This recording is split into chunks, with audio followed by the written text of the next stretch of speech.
I don't really think there's better advice for young people or for anybody that is getting started, other than just do what you want to do. At the end of the day, people are going to come and go. And I've learned, and I'm not that old, I'm 24, but like in the last 7 years of living like an adult, and like a true adult, just people come and go. You are now tuning in to the Roughnecks podcast with your host, Cole Nixon. Much love. What's up, everybody? Welcome back to a double episode week. I didn't get an episode out last week, but instead I'll have a double episode week this week. This is episode 55 of the Roughnecks podcast, and it's crazy to think that we are 55 episodes into it. Never would have thought that I'd even get to 55. I never even thought I'd get to 10, to be honest, but here we are at 55. Before we know it, we'll be on to 100. Probably going to have to do something special for that one. But if you guys ever hear or have a special guest idea for this podcast, shoot me an email at roughneckspodcast@gmail.com or message me on social media.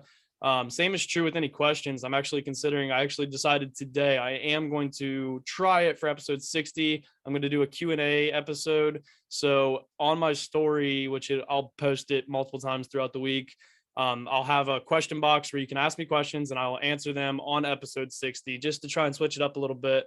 But we have the new topic this month of hard work. I had to think about that for a second because this is the first episode of this month.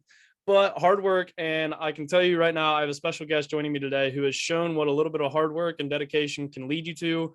Carly Rogers, welcome to the Roughnecks podcast. Thank you so much for having me. How are you? Good. How are you? I'm doing good. I'm just sitting out here on my front porch on my stoop. It's nice to be able to actually sit outside now. It's not too hot. It's getting to that fall weather. It's the best time of year, in my opinion. Yes, and the sun just like now, all summer it goes down in like the deepest part of the tree line, so it stays on the house forever. But now it's moved over so far that like I get a lot more tree time, if that makes sense. Yeah. A lot cooler. I can sit out here in a hoodie and be fine. But yeah, exactly. So outside. So I like to allow my guests to give a background on themselves, and you have quite the background, so I don't want to mess it up. So I'll allow you to tell the Roughnecks listeners who you are. Yeah. So I grew up in Bennington, Vermont. My name is Carly Rogers. I'm 24. I currently reside in Dixon County, Tennessee. I just moved out of Nashville. It's like an hour outside the city. But yeah, I'm from Bennington, Vermont. I've grown up singing, performing, traveling for lots of different reasons, between BMX and other sports. And then of course now obviously singing and stuff. So, all that to say, I eat a lot of pizza and drink a lot of cold beer. I can get down to I can get down to both of those, the cold beer and the pizza. It's the perfect combination. It is one of the best combinations on this earth, in my opinion. Yes, absolutely. You can't beat it. Actually, after this, I'm probably going to go get a pizza and watch Thursday Night Football. So the first thing I got to ask you is, how did you actually get into singing? Like, was there someone that inspired you? Because I read something that said from 5 years old, you knew that's what you wanted to move to Nashville. Was there someone who inspired you or something that inspired you? Was it just something that you knew you wanted to do? Yeah. So I just like anybody in my family will tell you, and it's so cliche, of course, but anybody in my family will tell you that I just have always sang. It didn't matter if we were in the car, if we were at a basketball game, if we were in the grocery store. And it didn't really even matter if I knew what the words were or anything like that. Just always sang and worked up the courage to begin performing when I was like 5, just like asking, hey, can I sing the national anthem? Or, hey, can I whatever, or blah, blah, blah. So talent shows, stuff like that. And then got into a rock and roll band in middle school. It was like a school of rock program that turned into a rock and roll band that stayed together for like 4 years. We just played around Bennington and did some small town stuff. And then I just kind of started doing acoustic stuff, hiring a guitar player because I didn't know how to play at the time, and singing all over town in upstate New York and a little bit in Massachusetts and stuff, doing like national anthems and stuff like that. And I just applied to Belmont University in Nashville. My grandmother told me that, if you want to play country and rock and roll music, you got to go to Nashville. I knew I wasn't going to be an actress and I wasn't going to do theater. So Nashville seemed like the spot.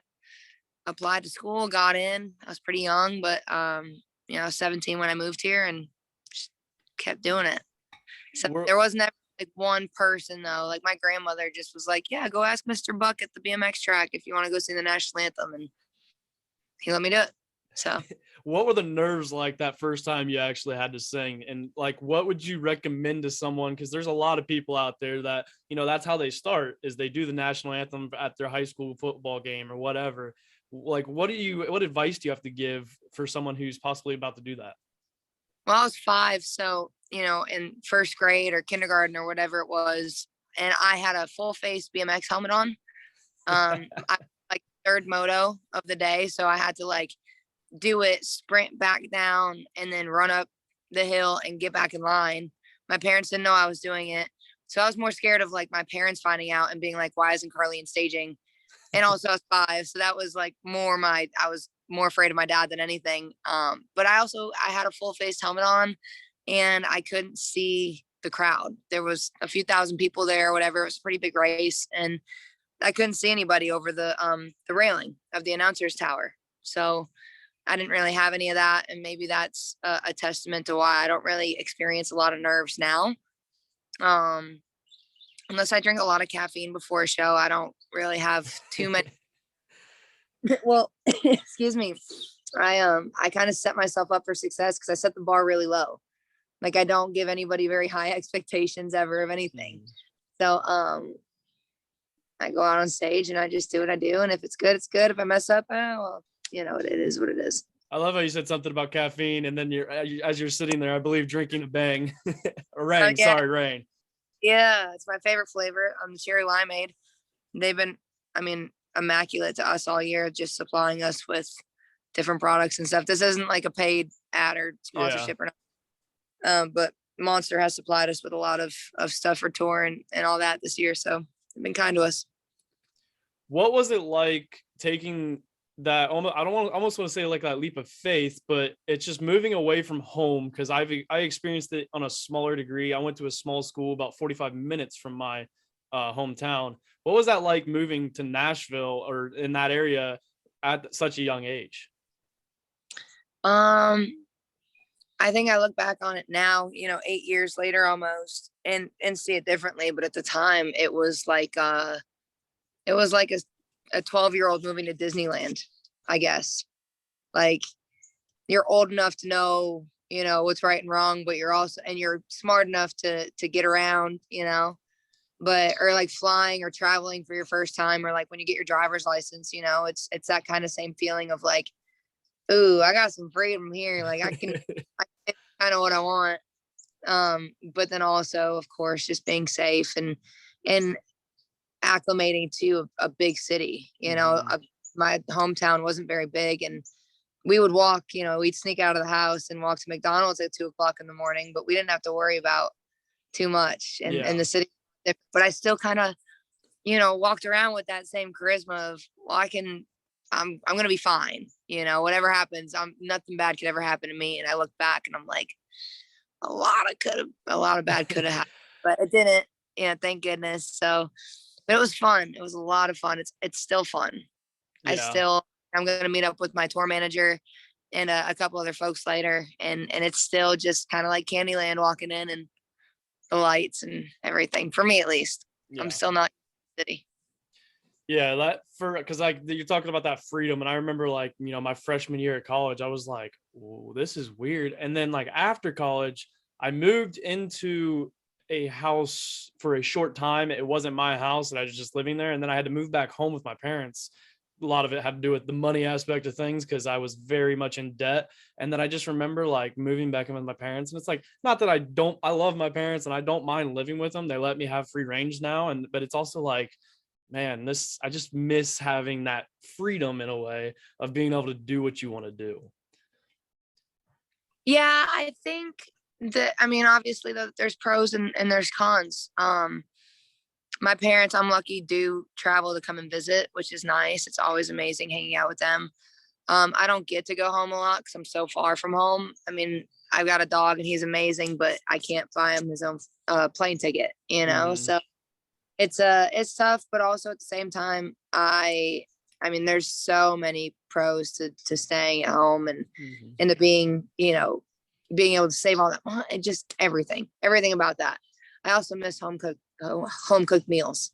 Oh, that is the one great thing about living at home right now. Yeah, I only cook when I've got somebody to cook for, or people to cook for rather. And nobody wants to drive out here to the country for me to cook for them. So, I mean, I would never pass down a meal. I don't understand why people, and especially driving out to the country. I mean, it's just awesome. But right. what is, take me through, you write music, you sing music. Take me through the like process of a song. Like, how long does it take to get through that? And like, take me through like the idea for the song, to writing the song, to recording, to releasing, and everything. Well, everything and every song is different and every genre is different. I'm very fortunate to have been able to kind of maneuver between independent and industry and country and hip hop, like kind of back and forth and seeing how that works. My two big songs with Ryan Upchurch, they took a total of like 45 minutes to brainstorm the idea for the hook, write, record, build a beat and track from scratch, literally just from an acoustic guitar all the way, all full circle, almost completely fully mixed and just without being mastered, 55 minutes. Yeah. And between that and when it got released was 3 years.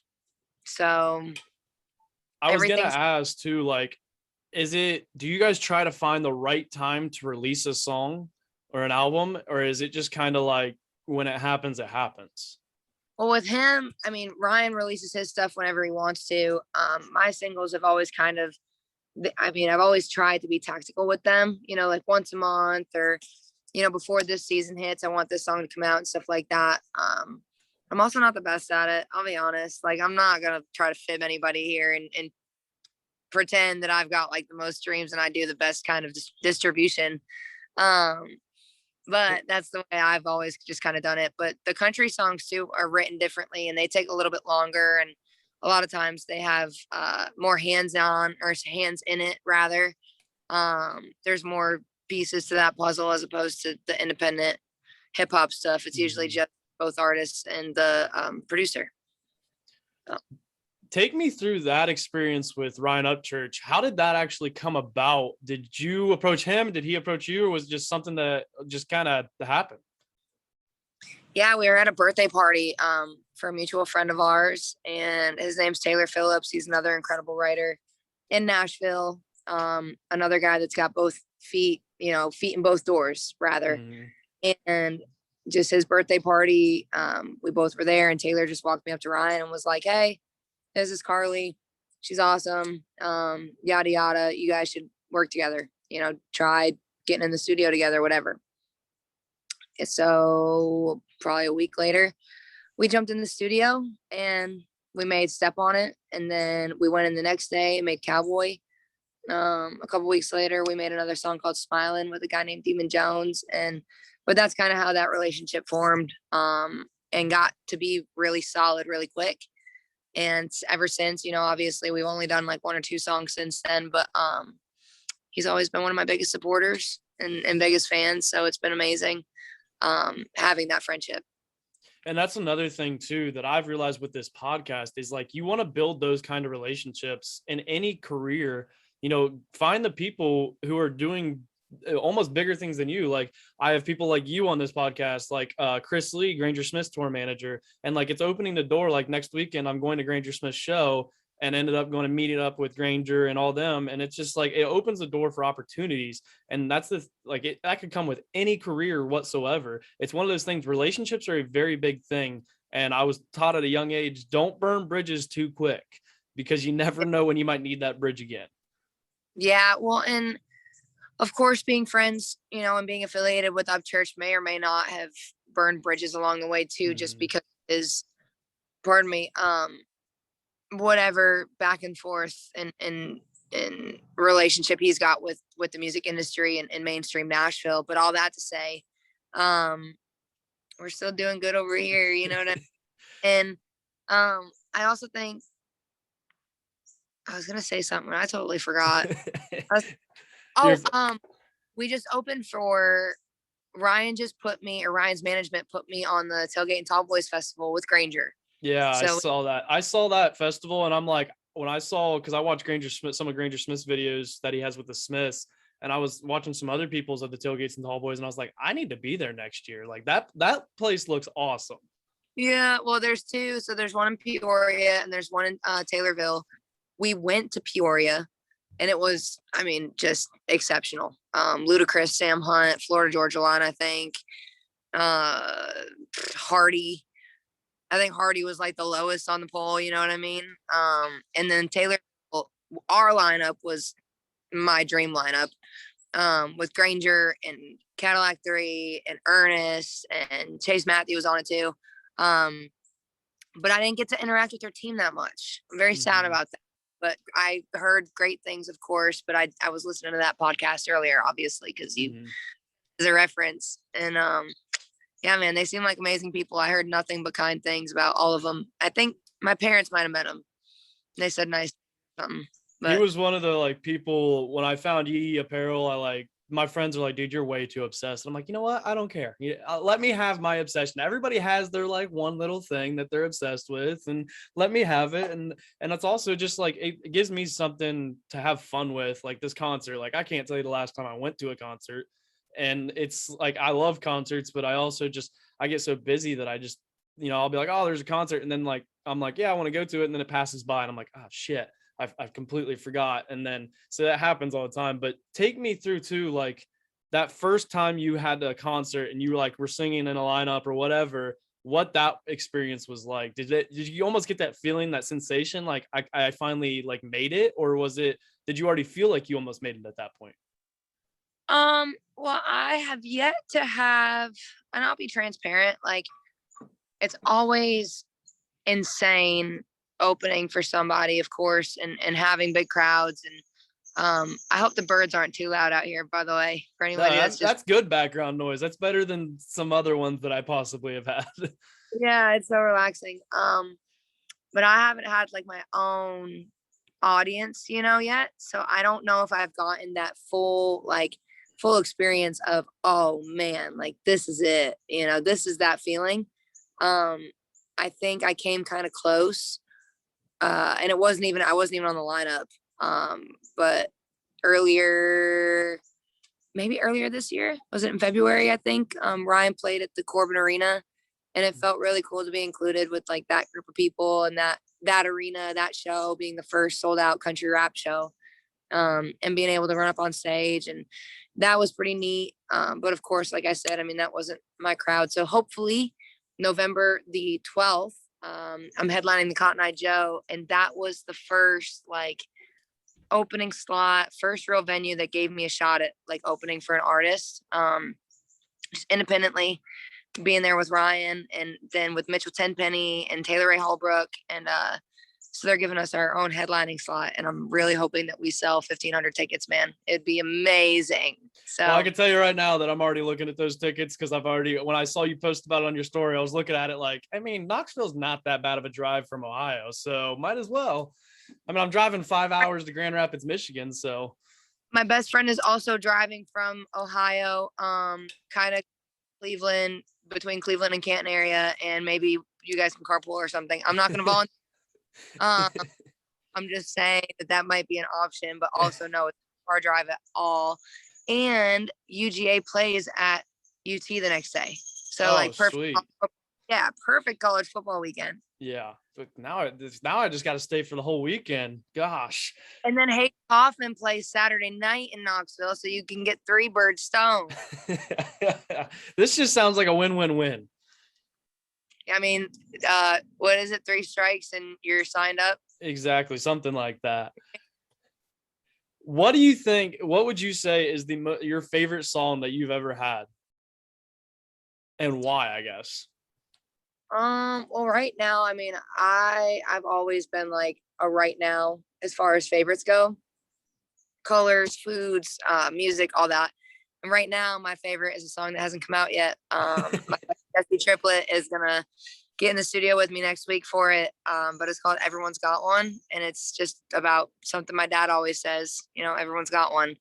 But as far as songs that I put out so far, I think These Walls is probably like up there just because it's about the house that I grew up in. We shot the first music video I've ever shot before in the house that I grew up in, and my baby cousin's in it, and my grandmother's in it, and my cousin Henry's in it.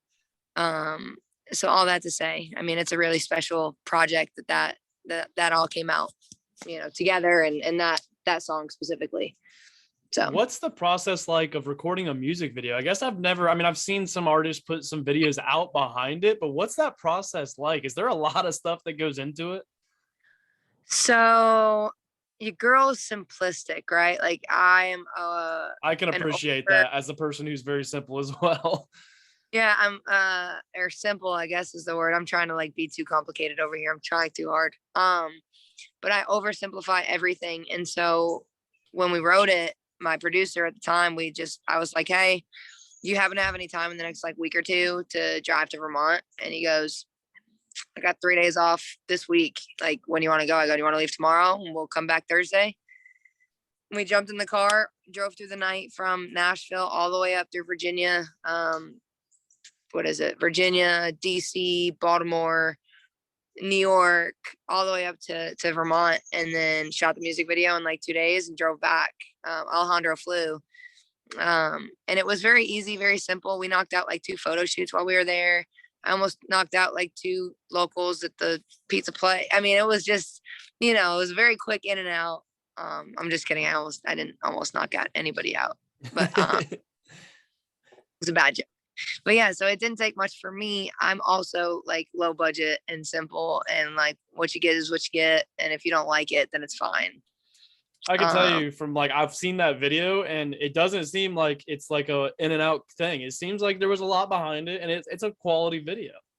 Yeah, no, we probably only took like 3 hours of shooting. I mean, we would take 5 or 6 takes in one outfit. I'd go change, spend 30 minutes talking to my cousins out at the pool party that they were having out back. Like, we had like a music video party, but we weren't a part of it. Everybody had a while we were in the house, and it was to keep everybody out of the house, and then we shot a couple scenes over at my grandmother's house, which of course, like, that's a insider secret. My grandmother lives right around the corner, and there was some stuff in there that we took, but yeah, I mean, it was just very quick, easy, couple hours this, couple hours that, and then we drove back. But the driving, I mean, it's 20 hours one way, so yeah, that's a lot. We talked a little bit about places. I got something in my eye that is bothering me, but we talked a little bit about places you've sang and like places you're going to be singing here soon. If there is one place that you could have at your concert, where would it be? Do you have a specific place that you've always wanted to sing at? Yeah, I really want to play, and it wouldn't even matter if I was the opener or headlining, for me at least, but I really want to play the Saratoga Performing Arts Center. It's an amphitheater. That's where we went to all of our country music concerts and stuff like that growing up. Also, I would really love to throw like a big headlining concert at the Stockyard in Holiday, Florida. It was a big venue. It was a part of me growing up and seeing concerts there and stuff. And I've opened for a bunch of people there too. So that's kind of like next on the list, but like 6 or 7 steps up is Spec. Tell me this. So for all the people listening who are possibly about to jump on the bandwagon of Carly Rogers, where can we see your music career going? Where do you want it to go? I guess, like, what are the goals that you have for, say, to see your career progress? Man, I hope we see each other everywhere. I want to see everywhere that is willing to have me come see them, so that's one thing, is just the traveling aspect, and hopefully I get to come and see you rather than everybody coming to see me. Mm-hmm. I want to just ride it as far as I'm going to be able to ride it. There's not really a whole, like, I'm going to be selling out, arenas by 2024. It's like, yeah, see where this, because I've always just kind of lived my life that way, and it's worked. My dad and my mom have kind of been the same way, where it's like, we're just going to keep doing what we're doing because it's working, and we don't really know where it's going to go, but it's all working. And, there's a saying that and whether or not you believe in the universe or God or whatever, whoever's listening, everybody has their own difference of opinion, but like you make plans and God laughs is one of my favorite quotes, because nothing ever goes according to plan. Like today I was going to go to the gym, and I went to the gym and I had my windows down, and then all of a sudden, or no, I was going to grab dinner and I had my windows down and a dog in the back seat. And all of a sudden, one of those giant killer hornets, I don't know if you've ever seen them, but they're about those things are insane. They're literally like bigger than my eyeball, just like jumps in the back seat. And because it's kind of chilly, he's cold, so he's not flying around much. The dog's trying to eat him, and I'm on a no lane road out here, and it's all just hills and turns and stuff. And that was not part of my plan, spending 15 minutes trying to get this hornet out of the back seat of my car. But all that to say, I mean, there's definitely goals and achievements that we're marking off, but headlining the Stockyard and Holiday would be cool. Next step, selling out Cotton Eye Joe, of course, is one of our biggest goals right now, like short term. And then long term, man, I hope I get to start opening on either a big tour or some big festivals, Well, I'm gonna push it right now, because most of my listeners are from my area, which is Ohio.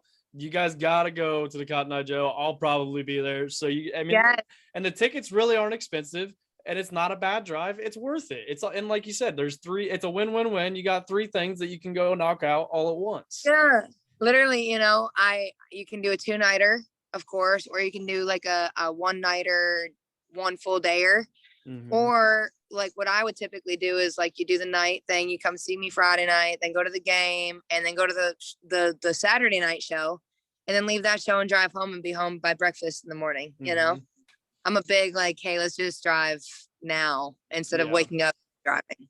Yeah, I'm the same way. Anytime we go to vacation, we go to North Carolina a lot of times, and when I was younger, I rode with my parents, but now that I'm like my parents stop and stay the night on the night before, and I'm like, yeah, I just want to drive straight through. Like I don't want to stop. I just want to go, because like we drive straight home, so let's just drive straight through. It's not like it's what, 13 hours, all right, whatever, it's not that bad.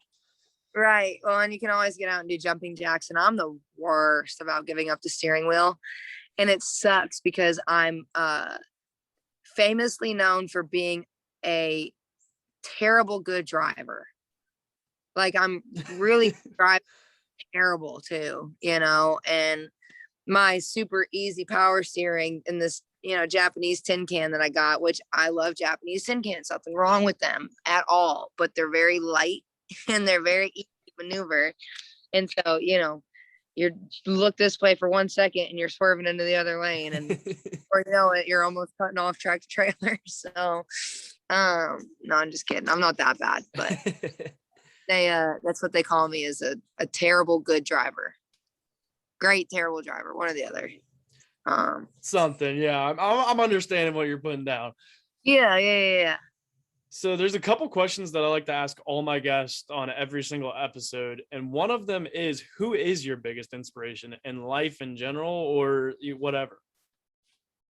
I think, as cliche as it is, somebody always wants to hear like another artist or whatever, and I guess my sound is kind of modeled and mimicked after Sheryl Crow and Miranda Lambert, Taylor Swift, and all that, who are big influences on my sound. But like my parents are probably my biggest inspirations, if that isn't too.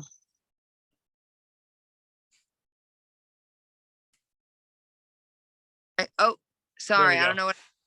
I guess I swiped over there or something, but yeah, my parents are huge inspirations. They both have individual stories that are beyond belief, that have allowed them to give me the life that I wanted and dreamt about. So yeah, by my parents.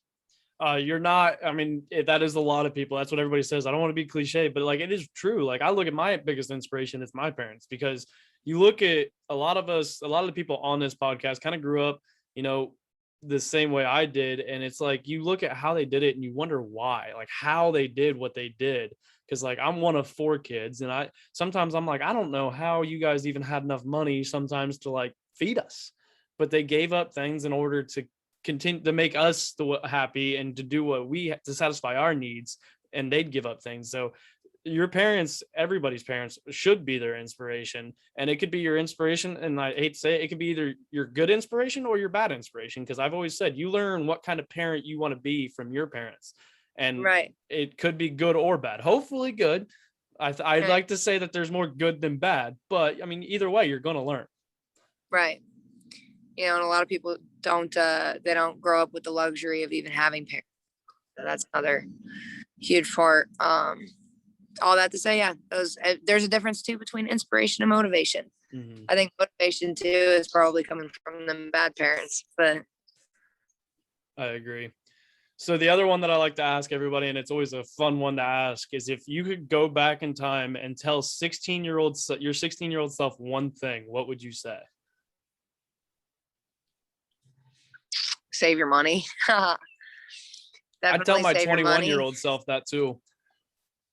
I tell my 24-year-old self every day, quit spending money.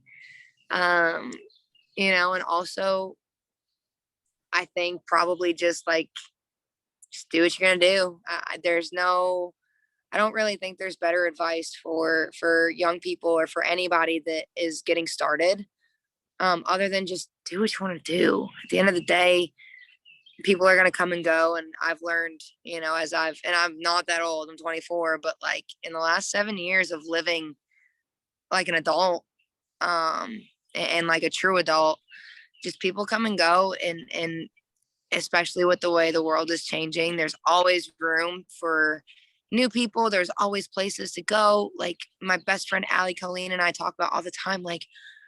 I could literally, pending regulations and restrictions and all of that, but I could literally, if I have the money, as long as I've got the money to do it, I can just pack my suitcase, jump in my car, go to the airport, and be in Australia in 10 hours. Mm-hmm. And that's you couldn't used to do that. Yeah. And all this to say, just keep doing what you're doing and what you want to do. And as long as you do what you want to do, everything else is just going to happen. And that sounds like a super stoner thought, but it really is. Do what you want to do. And as long as it's good and it's productive and it's fun and you enjoy it and you love it and you work at it and you do good at it, then everything else is going to happen. I agree 100%. That's something that's funny that you say that, because that is something that I had kind of hit me tonight. I've been for the past few months looking into possibly moving out to Montana, Wyoming, and we're living out west for a year or two at least. Now, I know it's probably going to happen as I'm going to go out there and never want to leave, but it's one of those, and I said something, I was talking to somebody and I said something about I've looked at ranch jobs too. And they're like, don't go work on a ranch. And I'm like, I literally looked at them. I said, because you told me not to, it just makes me want to do it. It's something that I want to do. There's too many, everybody likes to bring everybody kind of down. We live in almost a little bit more of a negative world anymore today. And just like you said, go do what you want to do, as long as you work hard at it and it's actually thought out. Now, don't just go crazy and do something that you didn't actually kind of think through. Yeah, that's sometimes okay, but you got big decisions like moving halfway across the country. That's something you actually have to think out a little bit, but do what you want to do, because at the end of the day, you're living your life and nobody's gonna don't let other people try and live it for you.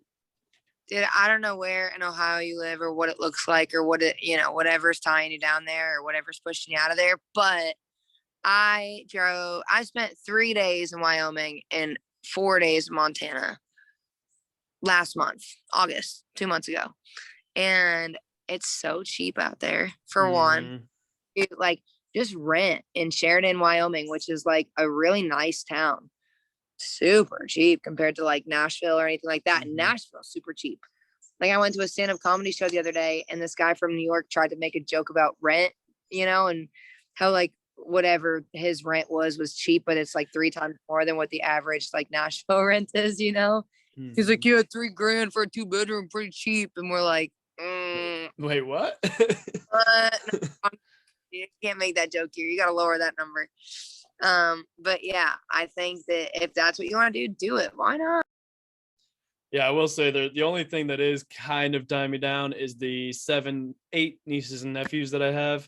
That's the only thing that I look at them. I'm like, man, that'd be, because I am close with all of them. It'd be but I'm be hard to get older. Yeah, it'll be hard to get older. That's the thing is I'm 23 now. Like that's when I first told my parents I was considering it, they were like, do it. Like now's the time to do it. Don't wait, because eventually that like thought is just going to completely pass you by. There's going to be kids and a wife and other things involved where you're not going to be able to just pack up and go out west and just do what you want to do. Right. 100%. Yeah. But this leads us into my favorite segment of the podcast, which is Motivation Monday, y'all. Let's get after it.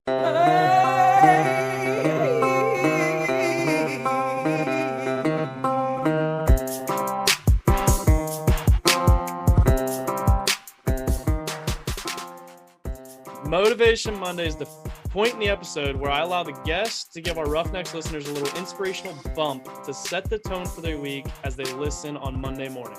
So what does Carly Rogers have for Motivation Monday this week? You know, whatever gets you in a good mood, whether it's like an old song that you hadn't heard in a while, or a joint, or, you know, a beer sometimes before work at 8 o'clock in the morning doesn't hurt anybody after a long day of Sunday NFL football. But whatever it is that you know is like, you know what, I can't be in a bad mood when I do that. Do it and get the week off on a good start, I think is probably the best way that I can motivate anybody to have a decent Monday. It's what I do. 100%. Because like I said, Monday, it was an episode that I had way back. That's why I say set the tone, because Monday does set that first thing when you wake up Monday morning. That's setting the tone for your whole week. Because if you have a bad Monday, usually that carries through at least a couple days. So today it's my Thursdays are my Monday. And I don't know if your listeners know that we record before Monday. Yes. But, okay, well they do now. But my Thursdays are my official Mondays. Like that's when my work week starts, is Thursday morning. And by starting off my Monday morning with a killer hornet or killer wasp or whatever they're called flying around the back seat like near my face was not in the cards. But you know what I did after that? I listened to some Santana. That's all you gotta do. Gotta turn it around.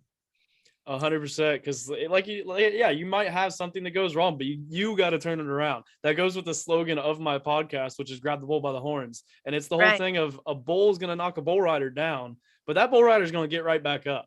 And it's get up, grab the bull by the horns, and take control of your life, because no one else can control your life but yourself. Other people might try, but you are the one living your life. There's no one that's going to live it for you. Right. 100%. But with that is a wrap on the 55th episode of the Roughnecks podcast. Thank you so much, Carly, for coming on the podcast. Where can people follow you on social media and find your music? Yeah, Spotify, YouTube, iTunes, Google, Amazon, Patreon. Everything's Carly Rogers. That's Carl with a Y, Rogers, no D. And then also coming to a city near you. I'm on Bands in Town. All my tour dates are on there. They're kept up with weekly. Things are being added all the time. So just come check us out. Be sure to go follow her. Check out her music. Trust me, you'll want to. I've been listening to it a lot lately now, actually. And like I said at the beginning of this episode, if you guys ever have a guest idea, shoot me an email over to roughneckspodcast@gmail.com. But until next week, you guys know the deal. Life is hard and it's going to knock you down just as a bull does to a bull rider. Don't let the bull of life walk all over you. Get up, grab the bull by the horns, and take control of your life. Until next week, until Thursday, Roughnecks out.